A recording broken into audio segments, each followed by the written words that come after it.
All right, let's talk about the meat you buy. Have you ever stopped to wonder how you really know what's in it?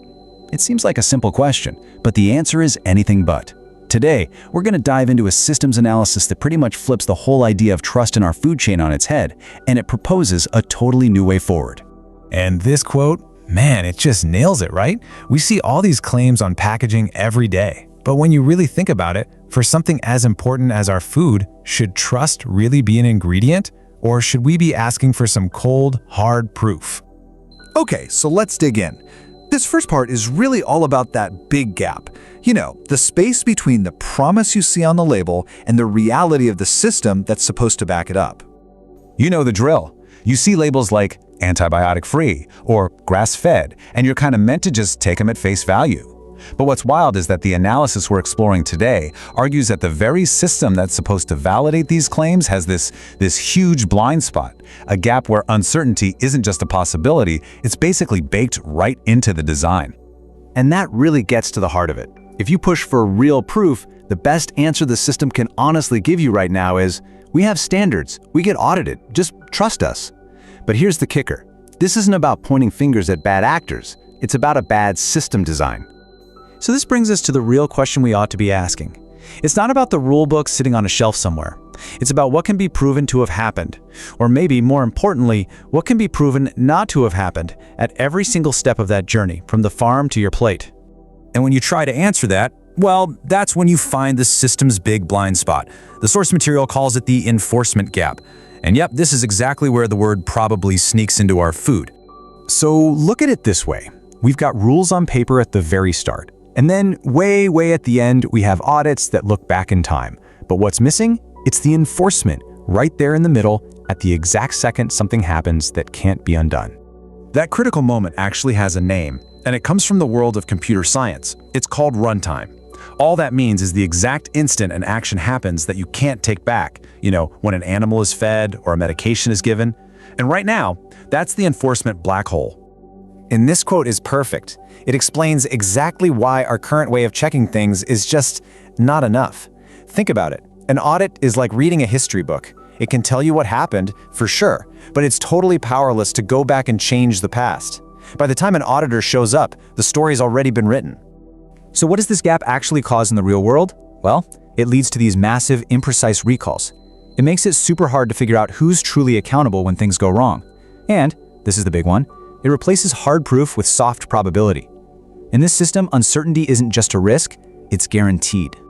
Okay, so we've talked a lot about the problem. But the good news is the analysis doesn't just stop there. It moves on to a potential solution, a totally new way of thinking about this. What if we could enforce the rules in real time? The proposed solution is a model called deterministic enforcement. Now, it sounds a little technical, but the principle is actually super simple and really powerful. For any action to happen, the system has to be able to prove that it's allowed. If the answer isn't a provable, absolute yes, the system just stops, period. It's designed to fail safe. So here's a look at the old way.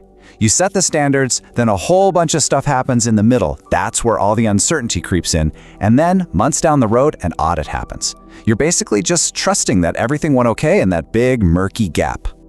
Now, contrast that with the new way. It isn't a straight line with a gap. It's a tight little loop of verification. Before any action can happen, it has to pass a check. If it passes, it goes ahead. And in the process, bam, it instantly creates a digital receipt, an undeniable piece of proof. All right, I know this can sound a bit abstract, so let's make it tangible. What would this actually look like in practice? Let's start with one of the most common claims you see on a package, what an animal was fed. So in this new world, imagine a system we'll call MeatGuard, acting like a gatekeeper. It would mechanically ensure that only approved feed from an approved supplier could even be given to the animal. So a grass-fed claim isn't just a promise anymore. It's an enforced reality. If the animal ate it, there's proof. If there's no proof, it simply couldn't have happened. And you can apply that same powerful logic to another area we're all concerned about, the use of things like antibiotics. A module like MeatGuard would enforce the medication rules at runtime. It would prevent unapproved drugs from being used and could even mechanically block an animal from going to processing until a mandatory withdrawal period is verifiably complete.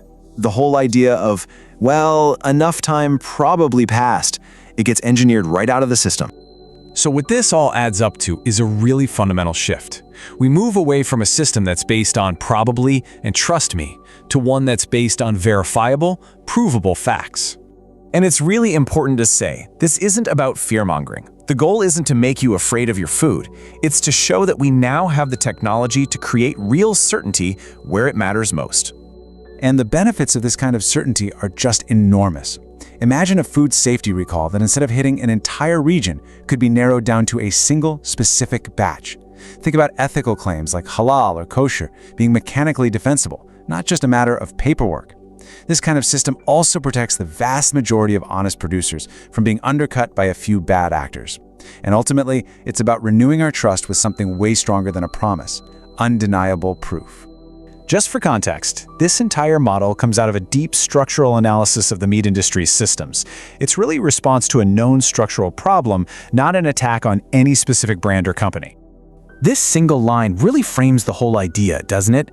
It's simple, it's powerful, and it sets a standard that, frankly, consumers are starting to demand.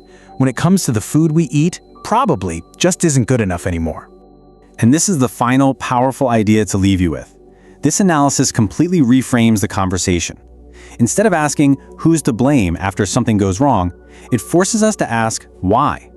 Why is our system designed in a way that makes it so hard to prove compliance, even when most people are trying to do the right thing? And it leaves us with a pretty exciting thought. What if we could finally build a system that can?